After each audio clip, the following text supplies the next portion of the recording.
All right. Good afternoon, everyone. My name is James Kitchen. I serve as Special Assistant to County Executive Pittman.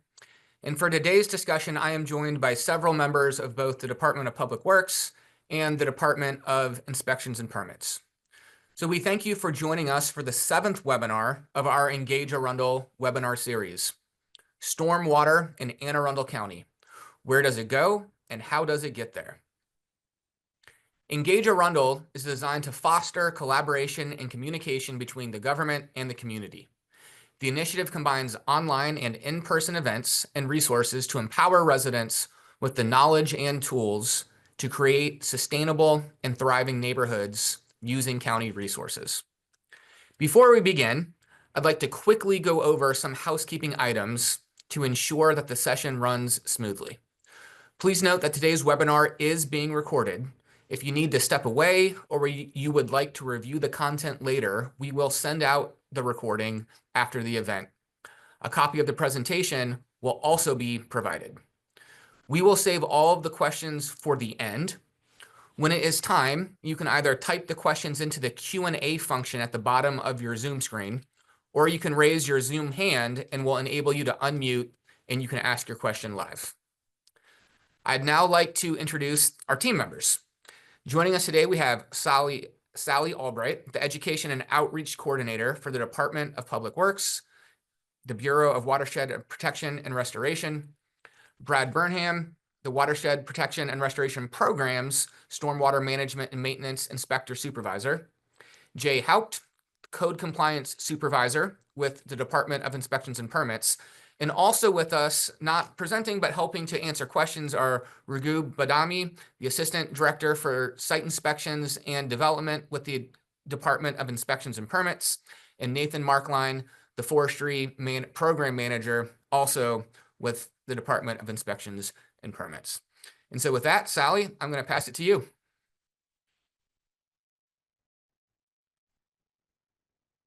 And Sally, I think you're still muted. Gosh, you'd think after 5 years I would have this down, but let's go ahead and get started talking about moving and treating stormwater in Anne Arundel County. Thank you all so much for joining us.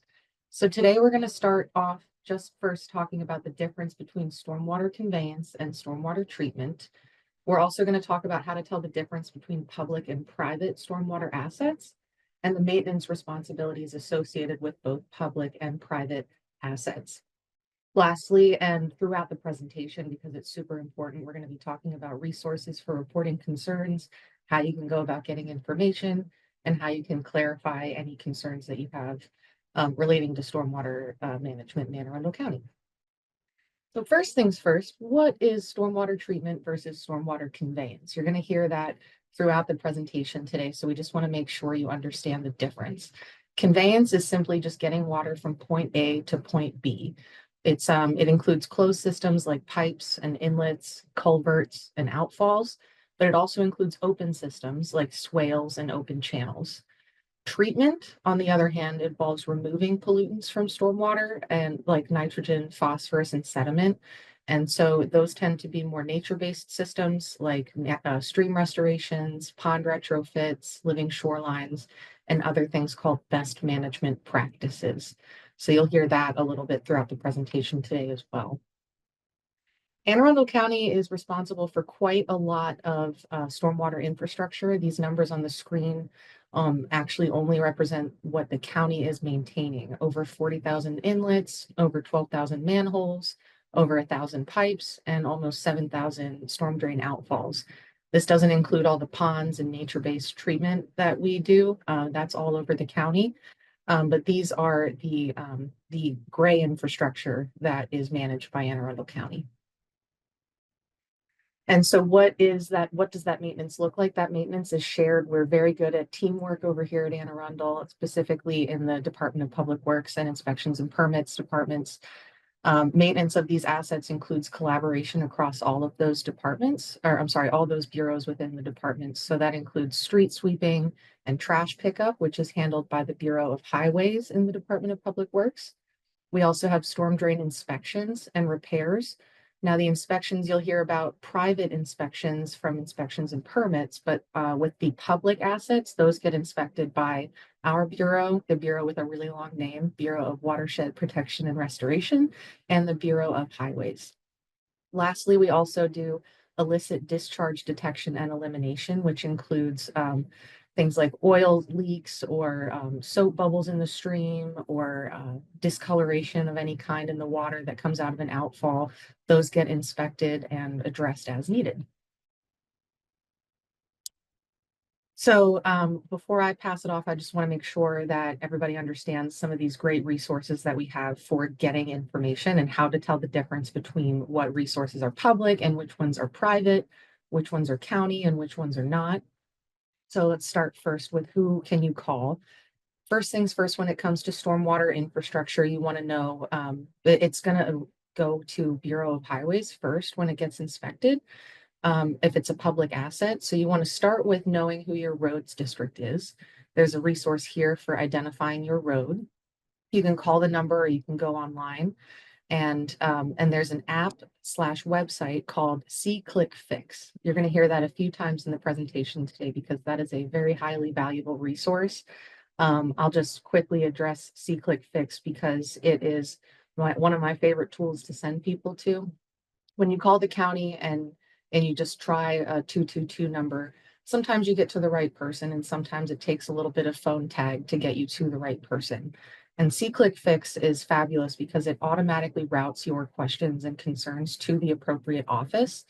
And it also gives you a record with an ID that you can follow up on, that you can submit these things anonymously or you can submit them with your contact information so that you can get updates along the way. It's a very powerful tool. It's available on the on a website. If you just Google AACO SeeClickFix, or you can also go, it's certainly all over the county website. There's also a neat little free smartphone app called SeeClickFix. So I would definitely recommend downloading that, especially if you have concerns about stormwater. And please note that that resource is for a whole lot of different concerns that you might have in Anne Arundel County, all the way to a road sign has fallen down, you got the wrong colored traffic light, maybe there's illegal dumping going on in your neighborhood. Definitely check out that resource and see the scope of all the different kinds of questions and concerns you can submit. And SeeClickFix is going to be a great resource for you. If you're a map person, I love my maps, and we have some great maps here in Anne Arundel. So first things first, to know your roads. We have private roads, we have state roads, we have county roads. And of course, if you have a question about a road, we want to know who owns it so that you know the appropriate party to reach out to. So first things first, you go to your Know Your Roads map. And this tool, we don't have enough time to go into the ins and outs of the tools today, but of course, you're more than welcome to reach out to me directly if you have any questions about these tools. The Know Your Roads map will help you determine if you're looking at a county road or not. The engineering record drawings map will give you information about water, sewer, and stormwater pipe infrastructure. And if you're looking at a public piece of stormwater management, or I'm sorry, a public stormwater asset or a private stormwater asset, please note that private stormwater assets are not going to be fully mapped out on here because the county doesn't maintain them. So that would be one little hint if you're questioning whether or not you're looking at a public asset. If it's in this engineered records drawings map, then it's likely a county resource, but there's also some drop downs in there for private ones that some of them are mapped, but not all of them. Lastly, look at the Bureau of Watershed Protection and Restoration's Watershed Viewer. This is where you can look up our stormwater infrastructure projects. So anytime there has been an outfall that needed to be retrofitted or a pond that needs to be retrofitted, those systems get mapped on this Watershed Viewer. All these tools are available if you look up My Anne Arundel or AACO Maps and Apps, then it'll take you to a nice page that'll show you these maps and many more. Lastly, before I pass it off, do know that you can always reach out for Public Information Act requests. There's some links here for the main page, the inspections and permits page, and the Department of Public Works page. This is where you can get things like as-built, meeting minutes, plats, and other kinds of related drawings that are going to be valuable for you when you're trying to discern public or private assets. And if you have a private asset, what is available at the county, if anything, to assist you with recouping that documentation. So with that, before I pass it off, please don't be a stranger. My name is Sally Albright. You can definitely keep up with us on Facebook and Instagram. If you reach out to us on the messaging apps of either of those social media tools, those go directly to us and we can reach out and we can coordinate with you directly. You're also more than welcome to email me or call me or visit our website if you have any questions about stormwater management in Anne Arundel County. And with that, I will pass it off to Brad. Thank you, Sally. Good afternoon, everybody. As James mentioned at the very start, my name is Brad Burnham. I'm the Stormwater Management Maintenance Inspection Supervisor at Inspections and Permits. So I'm going to be covering discussion about private stormwater maintenance responsibilities. So basically, to start off, we do not currently have a fully mapped inventory of all the privately owned components of stormwater conveyance. The one map that Sally mentioned previously, you will be able to find some private mapped on there. There may be even some that might unfortunately be mistakenly labeled as public, but they might in fact be private. So that map is there, but it's not, necessarily complete regarding private infrastructure. Okay. A general rule, though, anything that's outside of a county right of way or outside of a public easement is more than likely going to be privately owned and maintained.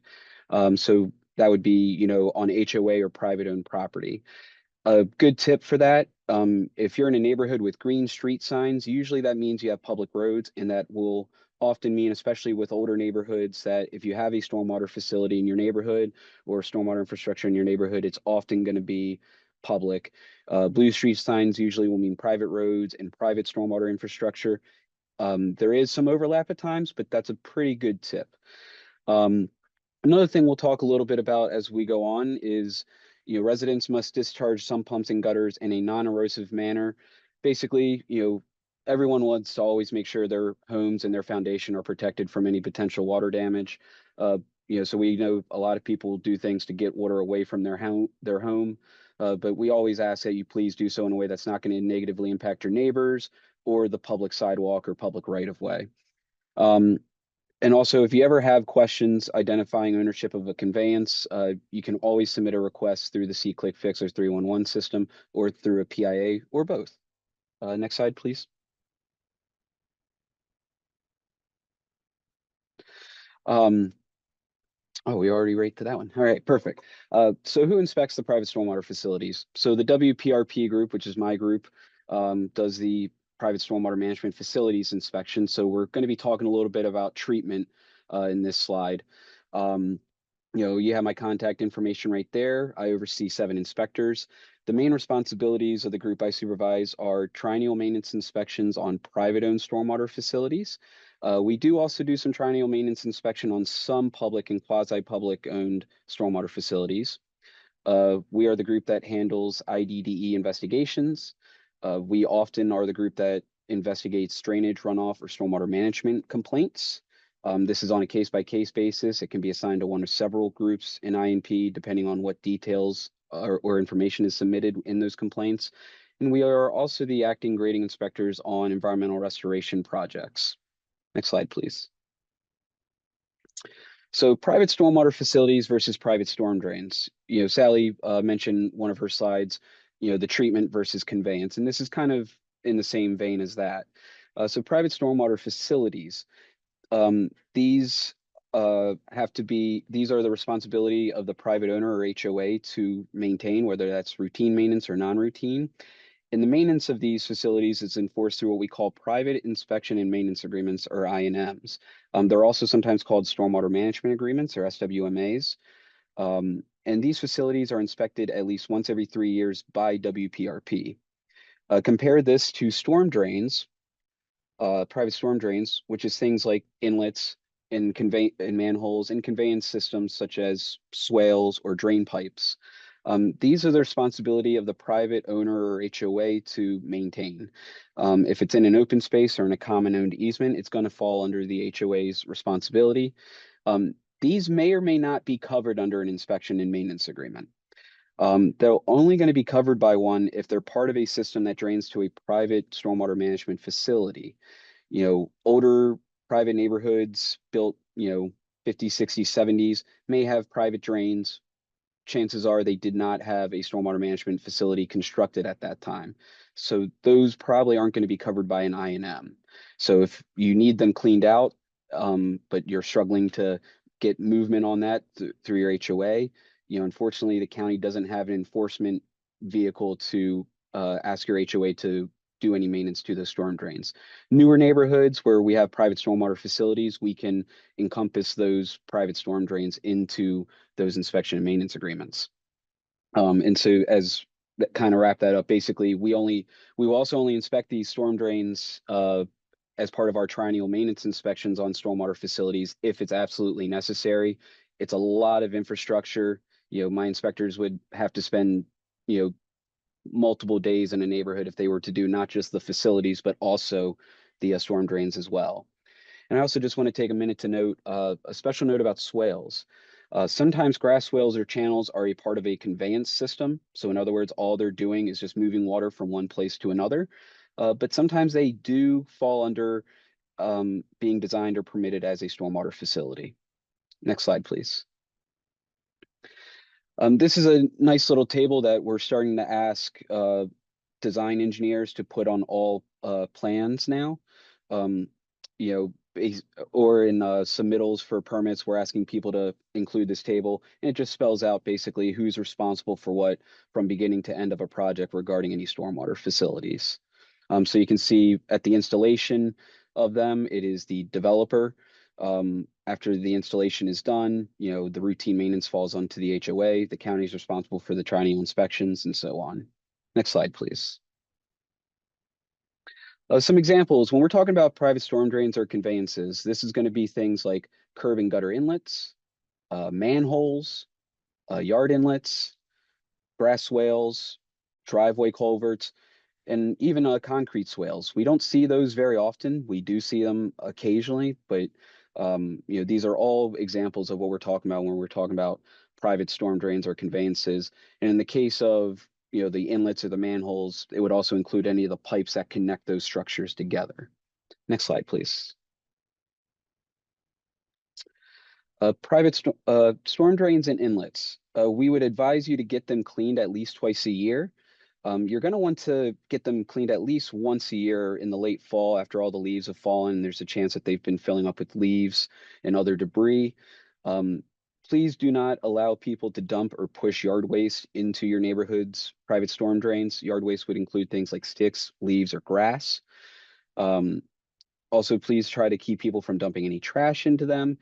And you may occasionally also need to get your storm drain pipes that connect all those structures cleaned occasionally. They don't have to be done every year per se, but always keep an eye out. If you've gotten them cleaned, but you notice that they're still flooding and overflowing onto your road, there's a chance maybe there's a clog in some of the pipes. Grass swales and channels. Don't allow people to dump their trash or yard waste into those either. Maintain as needed during the growing season between spring and fall. The grass should never be taller than 6 inches, and also be sure if your swale is actually what's called a bioswale or an infiltration swale, please do not use a mower or heavy machinery for cutting grass in them. Chances are there are some grasses that are meant to just be left alone in there, things like irises and such. And we want to make sure that there's no equipment that overcompacts anything or damages any plants that we might actually want in those kinds of swales. Next slide, please. Things to keep in mind with swales too, we advise you, please do not build additional or detached structures inside of them. That would be things like decks, patios, sheds, sunrooms, etc. Please don't block them with piles of material like rocks or stones. An exception to that would be if on the approved plans, the swale was designed to have stone check dams, those would be okay. But we basically want to make sure that all the stormwater flow is going to where we want it to go unimpeded. Next slide, please. So for the next few slides, I'm going to go over some examples, switching gears from private storm drains to private stormwater facilities that my group and I inspect, and exactly what things we might be concerned to see. So in this slide, you can see there are a few different examples of what we would basically classify as ponds, all the way from the oldest design, which would be those old dry detention ponds that sometimes have these concrete channels in them, all the way up to the most recent types, which would be things like constructed wetlands. Next slide, please. Things we look for in regards to inspecting ponds. We want to make sure that there are no trees or woody vegetation on their embankments. We want to make sure there's no woody vegetation within 25 feet of the outfall or any structures that drain into the pond or the spillway structure. Um, Infrequent mowing. We want them to be mowed enough, again, that we don't want the grass to get any taller than 6 inches on the side slope. This will also help prevent any woody vegetation from going on slopes where we don't want trees or woody vegetation. The one exception to this would be if you have a constructed wetland. Some of those wetlands actually have different planting zones. And so sometimes there are certain areas that you don't want to mow. We'll take a look at if there's a forebay, we want to make sure it's not overfilled with sediment or vegetation. If your pond is completely covered throughout the bottom of it with cattails or phragmites, it might mean that it's time to consider dredging the pond or at least cutting those cattails and phragmites down because they take up too much of the storage volume of the pond. We'll also take a look at the riser structure of the spillway. Those would be those like large metal structures or concrete structures you'll see on these kinds of ponds. We'll make sure that we'll be taking a look to see is there trash or debris? Are there any orifices that are blocked? And finally, we'll take a look at if there's a fence around the pond. We'll take a look and see if there's any damages to the fence or to the gate. Next slide, please. Now, those are some of the older facilities, and these are some of the newer ones we see in more recent neighborhoods, especially starting around the year 2000, and really especially around 2007 to 2010, we start seeing these kinds. These would be things like submerged gravel wetlands, landscape infiltrations, and microbioretentions. Those are facilities that are often in HOA common owned spaces. And it can also be slightly smaller facilities like rain gardens, planter boxes, or micro dry wells, which are often on the single family homes. Next slide, please. A couple other facilities you may see would include bioswales or wet swales, grass swales, rain barrels or cisterns. And you may even also see permeable pavement areas. There's a few different types of permeable pavement. It can be permeable asphalt, permeable concrete, or permeable pavers. Next slide, please. Some of the things we'll take a look at, if we're talking microbioretentions or rain gardens or landscape infiltration, we'll be taking a look at, is there standing water? Standing water can be the result of the silted in underlying layers, or it could be that there's a blocked under drain. We'll be taking a look to make sure that it's properly mulched and that it's the correct mulch. It needs to be, at the very least, double shredded, non-dyed hardwood mulch. You can use triple shredded as well. We just don't want you to use single shredded. We'll be taking a look to see, is there a lack of plants in the facility, or is it overgrown with weeds or volunteer or invasive type species? And again, kind of similar to the standing water issue, we will also often be opening what's our cleanouts or observation wells in these facilities, and we'll be taking a look inside of them to see, is there any standing water, or are there any kind of blockages or anything like that? Next slide, please. We'll also be looking to see, any of these clean out or observation well caps. Are they broken? Are they buried? Or are they missing? We'll be taking a look at your downspouts to make sure they're not clogged, or whether or not they need to be reconnected into a ground connector. We'll also even look up at your roof gutter to make sure that your downspouts properly connected to that. Rain barrels. Rain barrels, we'll be looking to see if they're broken or cracked. We always advise, if you have rain barrels, especially if it's part of an approved stormwater or required stormwater management plan for your property, please make sure you winterize them properly or protect them properly. Oftentimes you'll want to empty them before the winter, store them somewhere where they won't get damaged, and then bring them back out for the spring through the fall. We'll also take a look at whether or not the pavers or pervious pavements are silted in or starting to degrade. If they are silted in, we advise you please use a proper sweeper or vacuum unit to clean them. Do not use a pressure washer or a compressed air unit on them. Next slide, please. So now we're going to move on to illicit discharges. If you ever see something that you think could be an illicit discharge, please call 410-222-7171. That is the environmental hotline. They will forward your call to us. Next slide, please. So illicit discharge detection and elimination. By federal, state, and local regulations, only rainwater may go down into storm drains. So who investigates these types of complaints? The WPRP will inspect things such as illicit dumping into storm drains, illicit cross connections into storm drains, and discharging of gray water, wash water, or black water, such as sewage, anywhere other than a sanitary, sewer, or septic system. Gray water would usually mean things like your laundry machines or like those laundry sinks that you often will have next to your laundry machines. If you notice things like leaking dumpsters or leaking grease traps, that would actually fall under the health department, and we have their contact information for you right there. Next slide, please. So these are just some examples of what I was talking about. You know, we don't want people dumping mop buckets and things like that into them. We don't want people leaving pet waste on top of them. We've seen examples where people unfortunately will tie their or drain their washing machine into their sump pump well. That is a big no-no. We do not want you discharging that out through your sump pump. We want you to be discharging that either to the sanitary sewer if you're on public sewer, or to your septic system if you're on a private septic system. And that last picture down in the right-hand corner is an example of those illicit cross connections. We have had several instances in the county where we've had to have an apartment complex or a hotel or a house disconnect a sewer return from let's say, a roof leader and reconnect it back into the proper sewer system. We've seen situations where they've unfortunately been tied into storm drains and they were dumping sewage into a nearby stream bed. We have the examples I'm thinking of, we did get them resolved, fortunately, pretty quickly.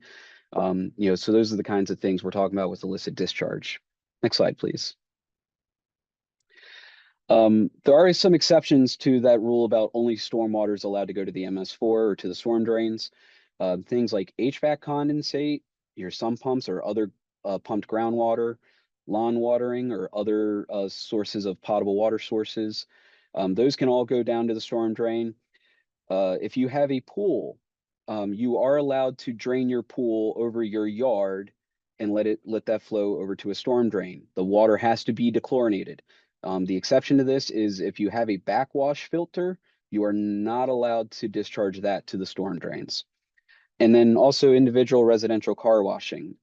If you're washing your car, that runoff is allowed to go to the storm drains. Now, we would really like for you to park your car on the grass and let the grass provide some kind of treatment, or if possible, set up some berms around your car, some buoys around your car, so that it can collect that water and you can maybe back it up with a shop vac and dispose of it, somewhere in your house. So that goes to the sewer system instead, but it is allowed to go to the storm drain. Good guy. Next slide, please.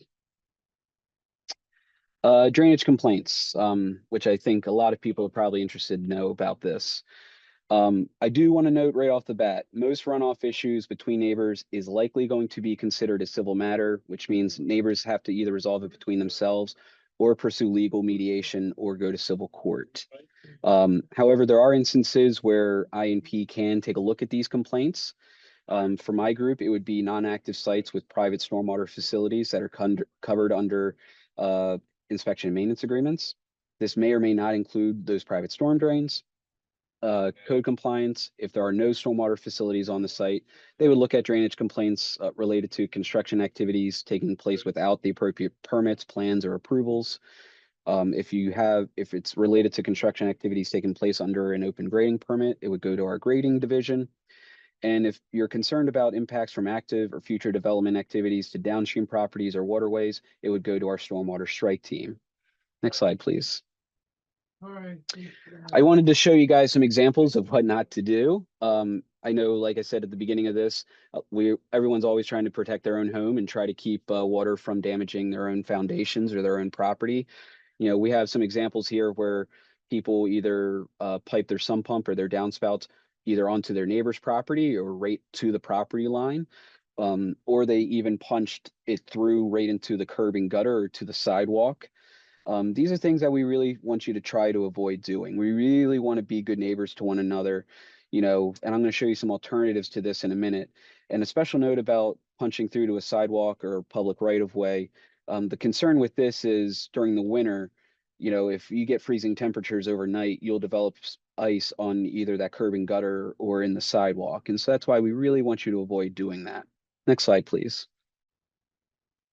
These are some good alternatives. You know, if you're having concerns or having issues with water at your house, like lying too close to your house, there's a couple different things you can try doing. You can try connecting your downspout into a little system where you have a pop-up cap at the end. That pop-up cap, when you get enough head pressure during big enough storms, it'll actually pop open and it'll disperse the water very evenly like a fan. You know, but if you push it far away enough from your house, it would really be a good alternative. You might want to collect it in a rain barrel. You can use these rain barrels to collect it and actually use it to water your own plants and garden beds. Yep. Another potential option is, you know, if you don't want to go with either of those, you can lead it a little bit away from your house and then discharge it onto like a pad of stone. That stone will help kind of dissipate some of the energy of the water as it's coming out of that downspout. Next slide, please. How can you get information submitting concerns to INP? So there's a few different phone numbers you can call. Our main number is 410-222-7790. If you have questions for specifically code compliance, you can call the same first 6 digits, but it ends in 7780. If you have a question regarding stormwater, you can call me at extension 7767. And of course, again, you can also use the 311 or the C-Click Fix system. Our staff that receives those requests, they do a great job of getting it to the right people. Next slide, please. And from here, I'm going to hand it off to Jay.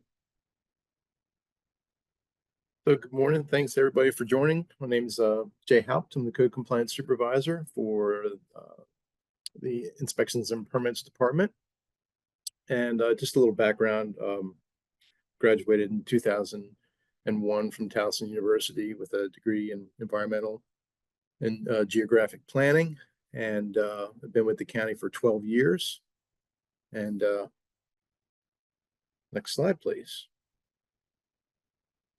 So the division was established by the county in 2006 to utilize dedicated construction and environmental code inspectors to investigate non-permitted land development and construction complaints, document those violations if they exist, and to see those violations through abatement, i.e. after the fact permits, variances, and/or state and federal authorizations.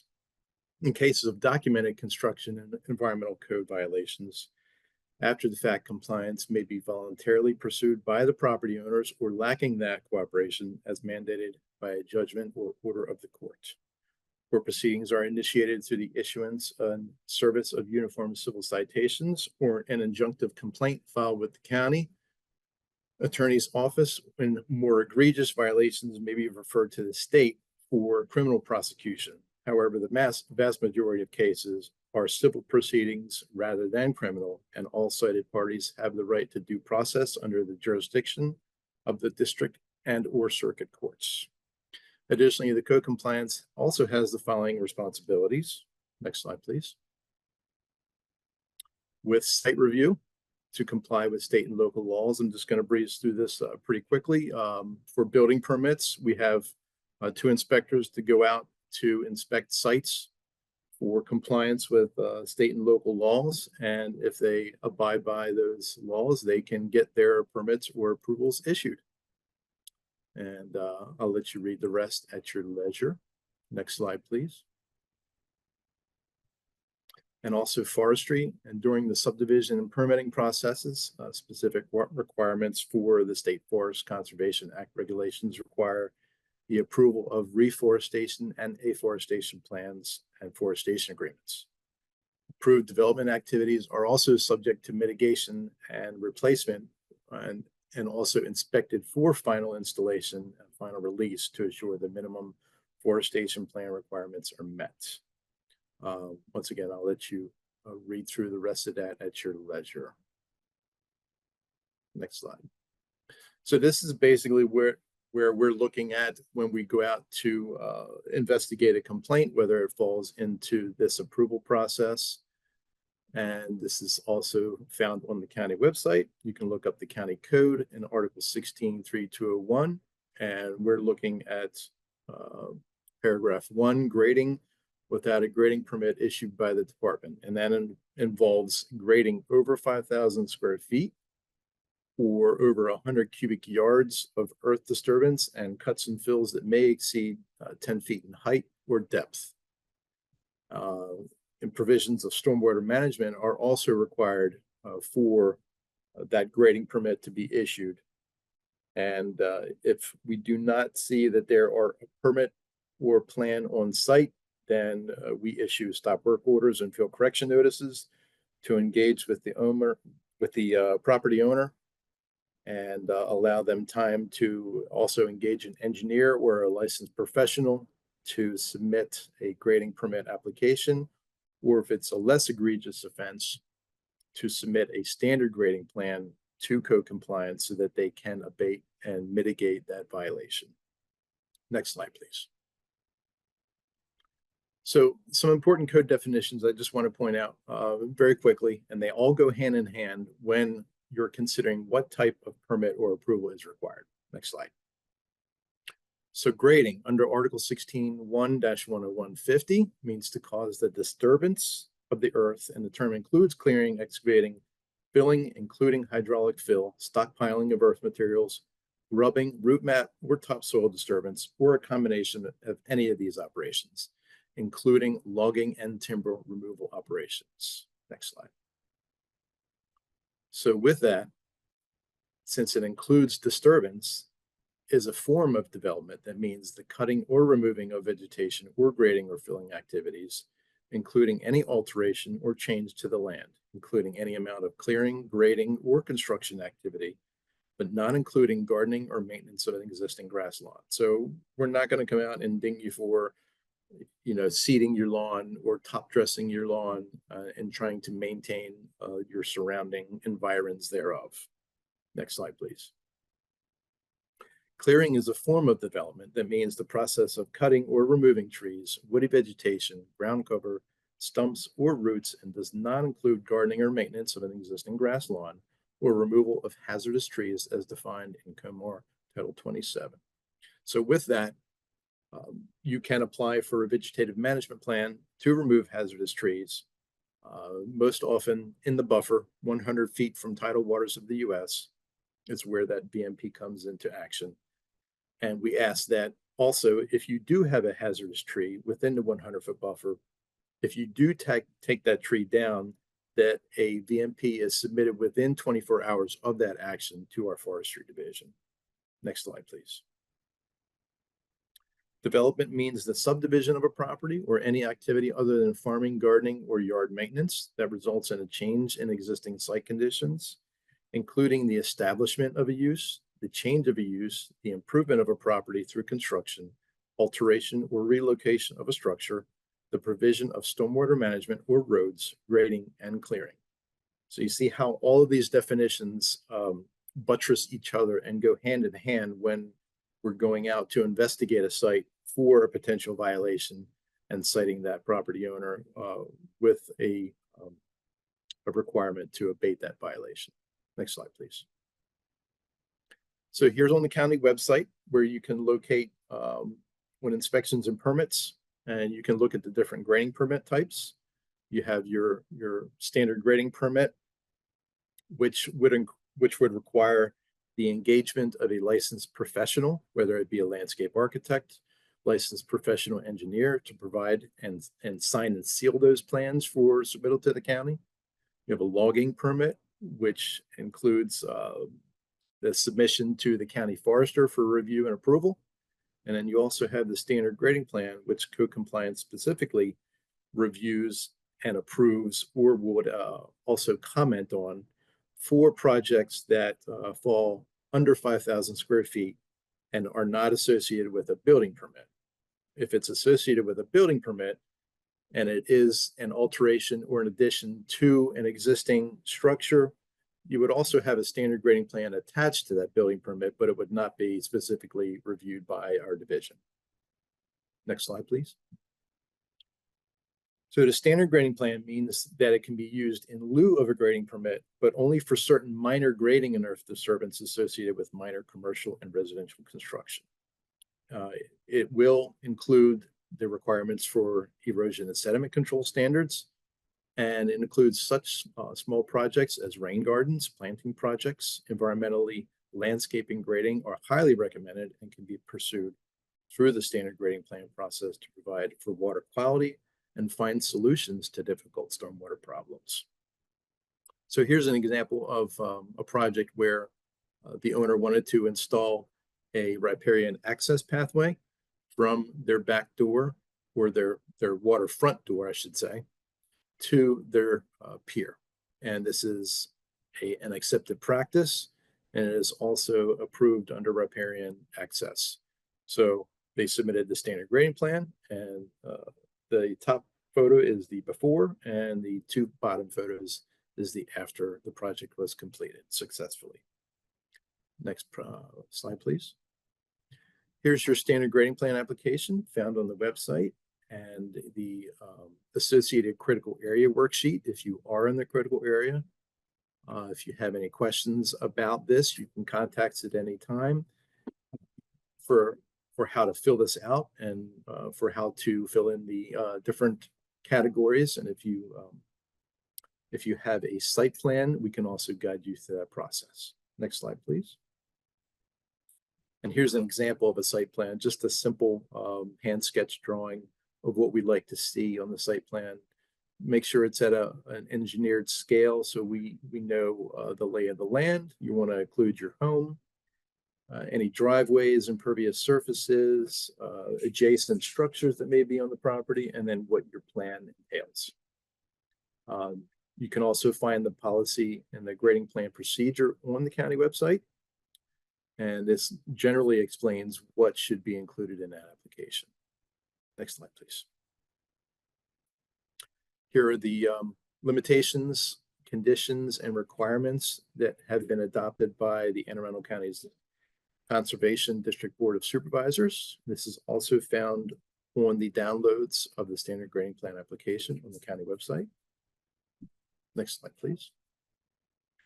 So if you do have a concern, as Sally alluded to before, of grading without a permit, construction without a permit, stormwater issues, also we communicate with Brad's group from time to time in difficult situations, and we can determine who will take jurisdiction over that. So like I said, the C-Click Fix app is a great resource, and we encourage everybody to download that for their iPhones or Android, and utilize it if you have any concerns. Next slide. So I just ask that if you see something, say something in the 311 app, or call our office. You can send me an email, and just remember, we're all tasked to be good stewards of the environment. Thank you for your time.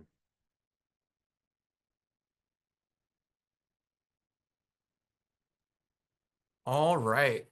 Well, thank you, all of you for presenting. That was a lot of really good information.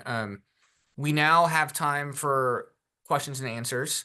So if you have any questions, feel free to either type them into the Q&A function at the bottom of your Zoom screen, or raise your virtual Zoom hand, and we can give you the ability to unmute and just ask your question live.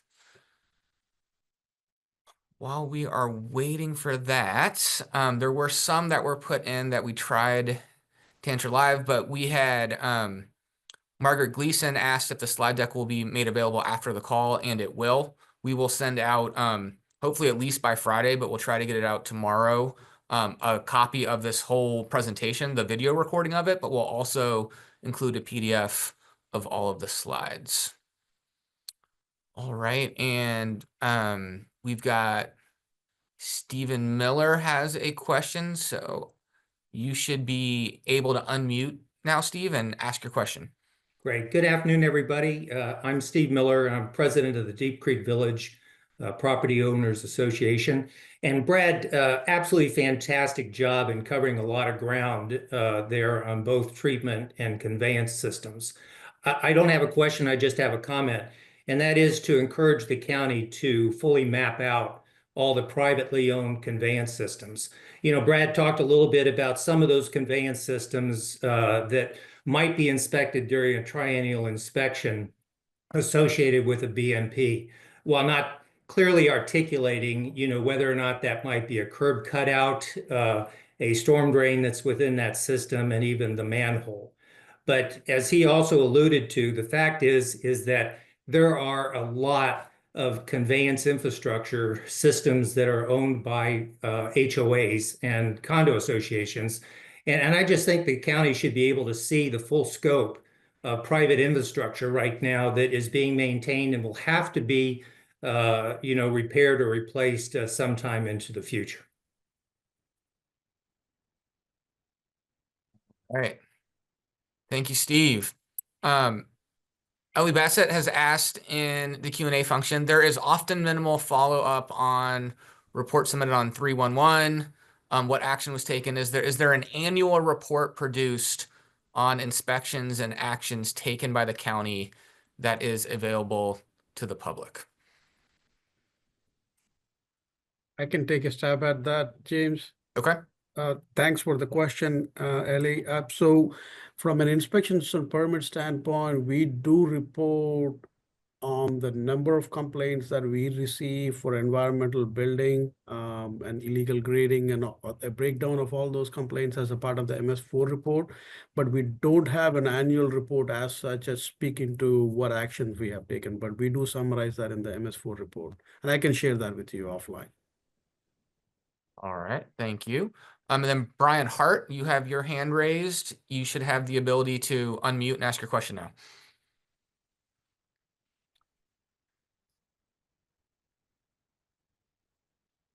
Are you with us, Brian?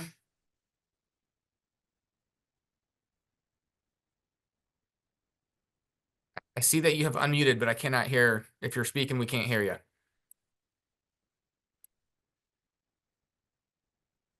All right. So Karen, I'm going to move to the Q&A box again, and then Brian, if we figure out the tech thing, we will let you hop in. We have a question here that says, if our rain garden still drains all incoming water after a storm and now has native trees growing in it, can we can we call it and keep the trees? I hope I got that right. If our rain garden still drains all incoming water after a storm, now has native trees growing in it, can we call it a grove and keep a rain grove and keep the trees? Are we allowed to have the trees stay in the rain garden? Yeah, James, I'll take a stab at this one.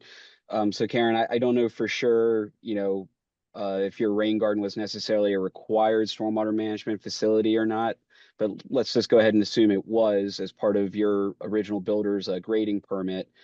Yeah, we have no issue, if it didn't have trees before, but now it does, and you want to leave those native trees in there, that's perfectly fine. These facilities are required to have 85% of their surface covered at mature growth of the plants in them. So that's between whether it's herbaceous grasses, shrubs, or even things as big as trees. As long as those trees aren't somehow like a nuisance to you, we really don't mind that. Usually these rain gardens get accepted and approved with like an approved landscape plan. But in lieu of always telling people you have to have these exact plants in this exact quantity, as long as it's planted with enough native species, that's all that really matters to us. So yeah, if you have trees in there, that's perfectly fine. The one right. thing that I would add to Brad, Karen, and thanks for the question, is if you have native trees, sometimes they tend to shade out the other plants that are in there. So I would keep an eye on it. And if you have a rain garden, I take it that it doesn't have any under drain type system. Sometimes the root systems tend to cause issues with the piping system.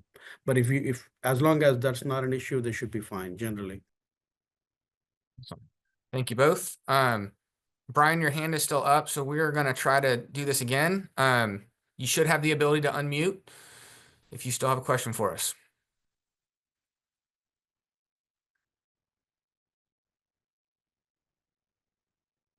All right.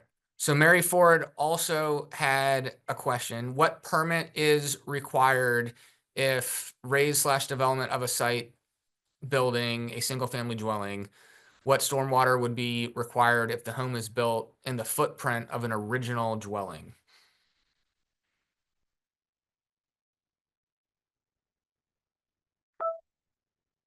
So I think that means like a house is removed and another house is being built in the exact same footprint. What kind of permit do we require for that? Or stormwater?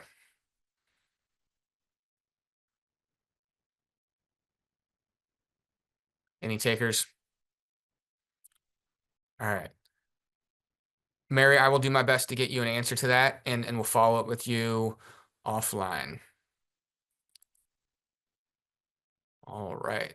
We have another question. Matt Minahan asks, what is the maximum turbidity that is... I lost it on my screen. I apologize. I just responded back to it, James. Oh, you just answered, so that's why it went. Okay, awesome. So let's still ask that live so everyone else can hear it too. But what is the maximum turbidity that is allowed in stormwater discharges? How is that measured? And Regu, can you just read what you wrote? Uh, So I think it says that the county does not have a turbidity standard. I assume it's related to the construction runoff, and if so, yes, the permit is covered by the state permit and that there are limits there. it's usually it's 100 NTU, but those are all regulated by the state. It's not a county standard. Okay. I appreciate that. Stephen Miller has a question in. How does someone see where the county is doing all of the street sweeping and road debris trash pickup? Is there a map like the road map or the snow removal map application where people can see that?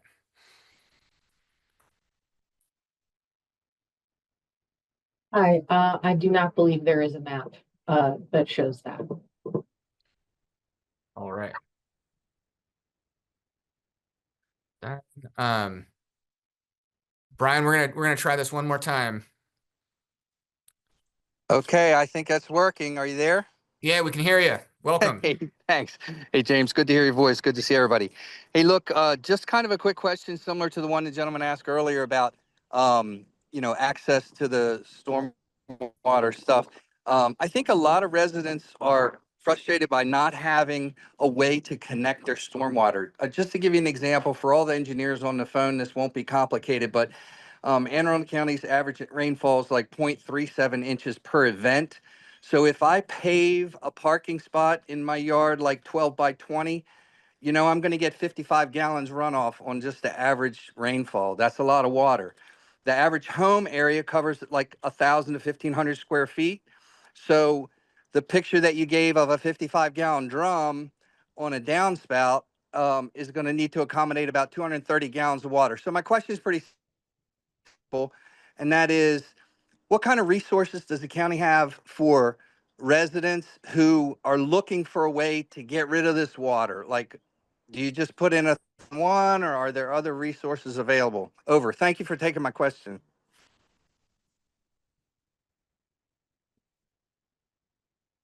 All right. Does anyone take a stab at that one?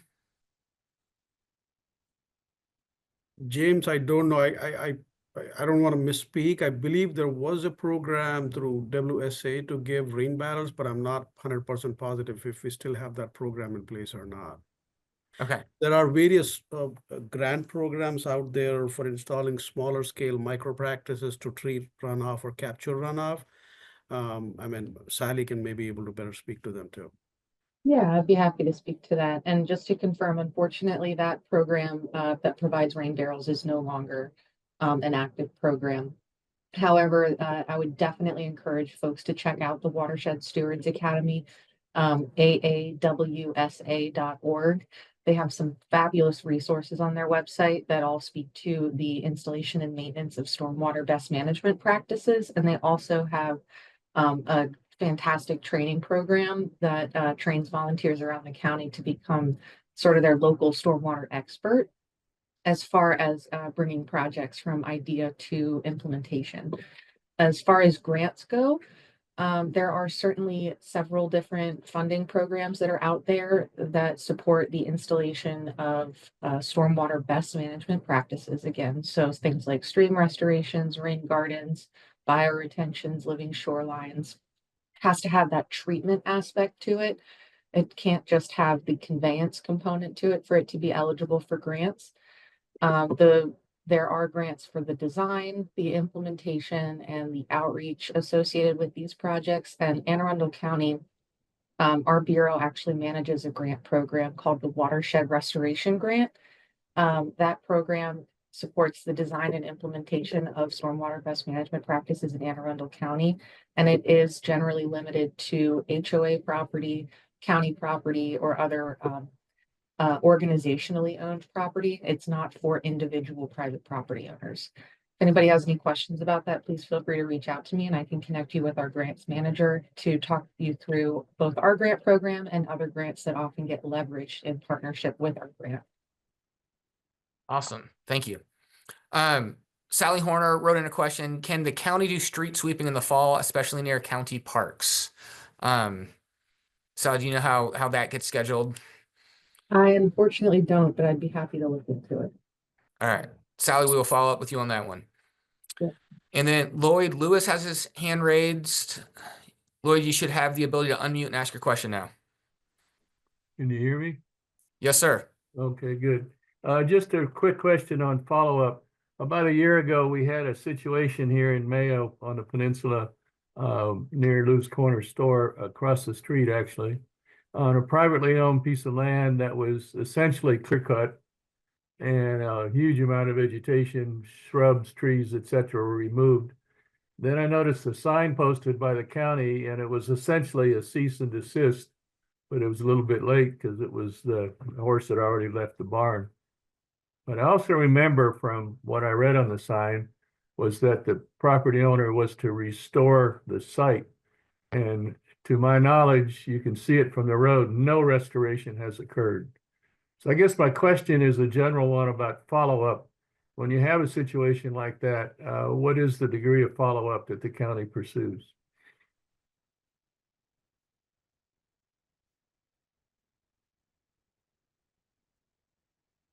Anyone?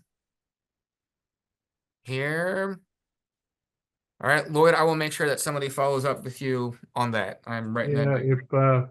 If you want to get a hold of me, you can do that, and we could actually, I could remind whoever it is where the site is. I don't have that information in front of me right now, specific address, I mean, but. Yes, sir. I've got your info and I will follow up with you. Okay, thank you, James. Appreciate it. You're welcome.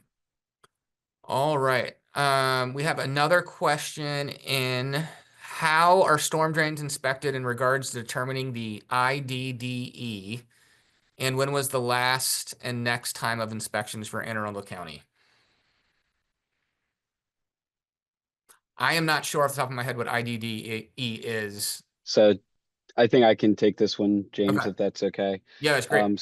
So IDDE, just a reminder, illicit discharge detection and elimination. Basically, Department of Public Works, Bureau of Watershed Protection, they have a program in their analysis group where they have contractors who go out and they screen outfalls, storm drain outfalls during periods of dry weather. That means at least 48 hours post-rain event in areas that aren't in the critical area. And it can be dry weather periods would mean anything 72 hours post-rain event within the critical area. If they happen to see any of these outfalls flowing during dry weather, they will take a sample.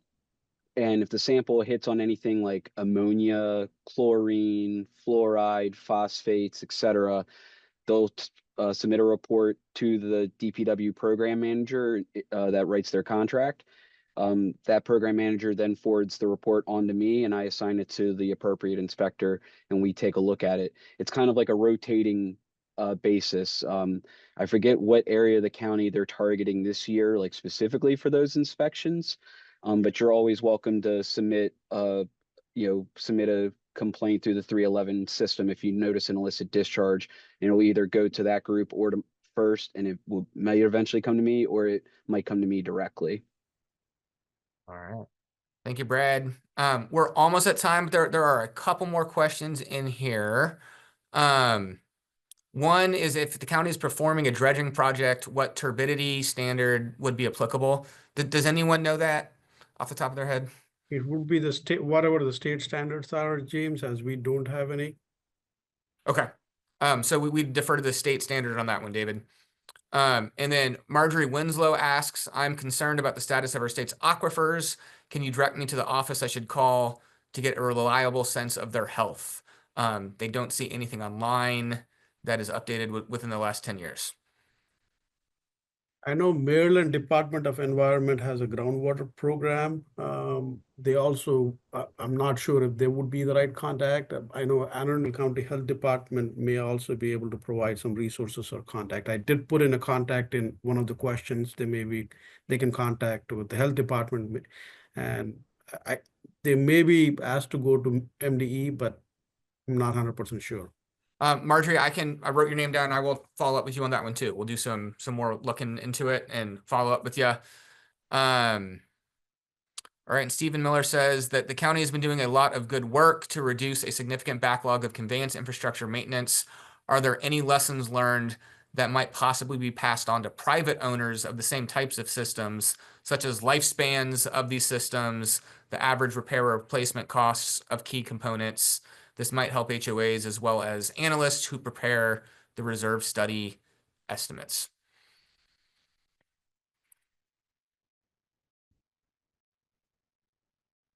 Any takers on that one? I think we will need to talk to either Eric Shop or somebody in highways to get an answer on that question. Okay. James. All right. Well, Steve, we will follow up with that one as well. All right. Well, we are at time. I appreciate everyone for being here with us today. Again, check your email. We will send out in the next day or two a video recording of this presentation, the slides, and a survey where you can give us feedback on the presentation and also be looking out for the announcements around next month's webinar. But thank you again for being here. Appreciate it. Thanks, everybody. Thank you. Thanks. Have a good afternoon. All right.